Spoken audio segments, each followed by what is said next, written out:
ఇన్ని రకాల సన్ స్క్రీన్స్‌లో నా స్కిన్‌కి సరిపోయే సన్ స్క్రీన్ ఏంటి అనేది క్వెషన్ ఉంటుంది. సన్ స్క్రీన్‌ని సింపుల్‌గా కేటగరైజ్ చేయాలంటే 3 రకాల సన్ స్క్రీన్స్ ఉన్నాయండి మార్కెట్‌లో. ఒకటేమో ఫిజికల్ సన్ స్క్రీన్, ఇంకోటి కెమికల్ మరొకటి ఓరల్ సన్ స్క్రీన్. ఈ ఫిజికల్ సన్ స్క్రీన్స్ అంటే నేను ముందు వీడియోస్‌లో చెప్పినట్టే ఇది స్కిన్‌లోకి అబ్సార్బ్ అవ్వదు. ఎండ కిరణాలని మన స్కిన్ మీద నుంచే రిఫ్లెక్ట్ చేసేస్తుంది. కెమికల్ సన్ స్క్రీన్స్ ఏంటంటే ఎండ కిరణాలు మన స్కిన్ మీద పడినప్పుడు సన్ స్క్రీన్ ఎండ కిరణాలు కొంచెం రియాక్ట్ అయ్యి కెమికల్ రియాక్షన్ జరుగుతుంది. ఆ కెమికల్ రియాక్షన్ జరగడం వల్ల మన స్కిన్‌కి ప్రొటెక్షన్ అనేది లభిస్తుంది. మూడోది ఓరల్ సన్ స్క్రీన్స్.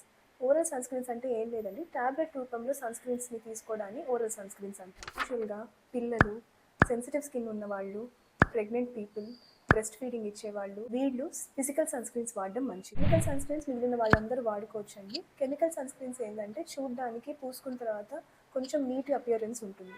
అందుకే కెమికల్ సన్ స్క్రీన్స్ని ఎక్కువగా వాడతారు అందరూ. ఒకవేళ సన్ స్క్రీన్స్ పూసుకోవడానికి ఏదైనా ఇబ్బంది ఉంది, లేకపోతే వాళ్ళకి ఏదైనా ఇంగ్రీడియంట్ పడకపోతే అప్పుడు ఓరల్ సన్ స్క్రీన్స్ అనేది హెల్ప్ చేస్తాయి.